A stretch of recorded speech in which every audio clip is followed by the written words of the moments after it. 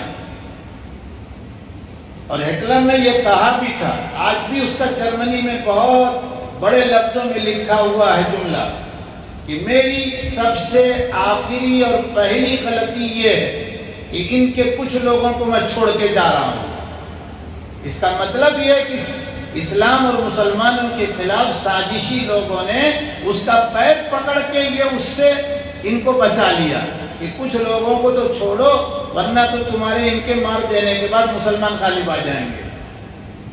ارے سمجھ رہے ہیں کچھ؟ آپ سوچئے، اس نے یہ لکھا ہے، آج بھی جرمنی میں یہ چیزیں موجود ہیں، وہاں کے لوگ کہتے ہیں۔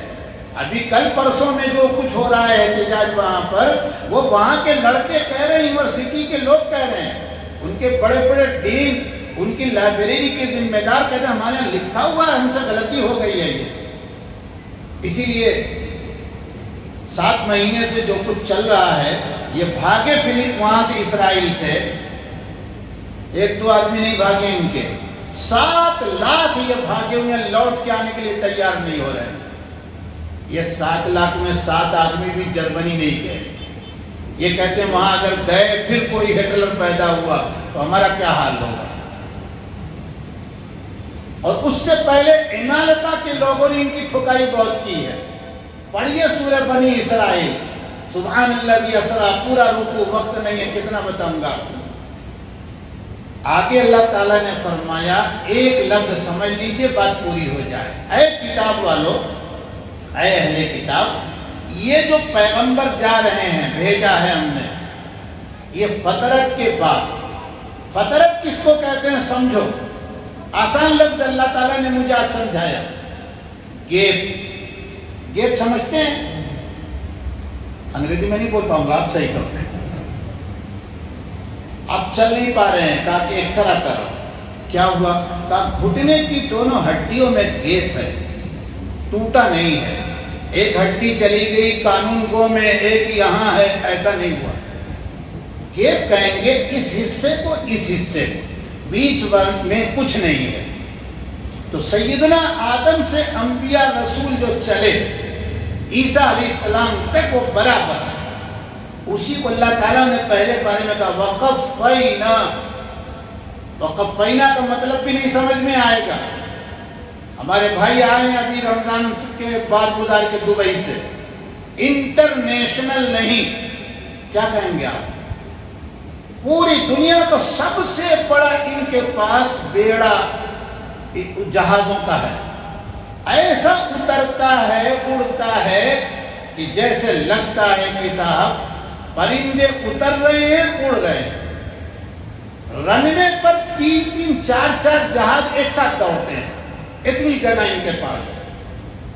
انبیاء کی مثال بالکل سمجھانے کے لیے دے رہا ہوں۔ ایک ایک وقت میں 10 لوگ، 10 آدمی نبی بنا کر علاقے میں اللہ بھیجا کرتے تھے۔ لیکن عیسیٰ علیہ السلام جب آئے، آسمان پر اٹھائے گئے، تو اللہ تعالیٰ نے روک دیا اس کو، اب کوئی نبی نہیں۔ کب تک نہیں، کب تک نہیں؟ عیسیٰ علیہ السلام چونکہ کہہ کے گئے، انجیل میں لکھا بھی تھا، اس لیے اصل عیسائی ورقہ ابن نوفل جیسے یہ منتظر ہیں، انتظار کر رہے ہیں۔ اور یہ کم و بیش 600 سال، 6 صدی بیچ میں گیپ ہے۔ کتنا؟ 557 عیسوی میں آفتاب نبوت جلوہ افروز ہو رہا، اپنی کرنیں پھیلا رہا ہے۔ یہی ہے فطرت۔ یہ تمام رسولوں کے گیپ کے بعد ہم نے بھیجا. اب جب بھیجا تو ساتھ میں یہ اعلان کر کے بھیجا خاتم النبیین یہ ہے. بات ختم ہو گئی. اسی کو مثال دی حضور نے, بخاری مسلم میں روایت ہے, میں نبیوں کے محل کی آخری اینٹ ہوں. اور پھر دوسری جگہ مثال دی کہ ایک آدمی نے بڑا شاندار محل بنایا, سونے چاندی کی اینٹوں سے اس کی دیوار بنایا, لیکن پورے محل میں لوگ گھوم کے کہتے ہیں ہائے ہائے یہ کیا گڑبڑ کی انجینئر نے, مستری نے, کہ یہاں کی ایک اینٹ نہیں ہے. عیب لوگوں کو نظر آ رہا ہے. اللہ نے مجھ کو بھیجا, وہ اینٹ یہاں نصب کرا دی. تو اب جب اینٹ لگ گئی تو محل پورا ہوا کہ نہیں؟ بولو, بس بات ختم ہو رہی ہے. اب اگر آپ کے سامنے کوئی کہے کہ میں نبی ہوں تو مانیں گے آپ؟ کبھی بھی نہ مانیے گا. اللہ تعالی ہم کو اور آپ کو صحیح سمجھنے کی, عمل کرنے کی توفیق عطا فرمائے.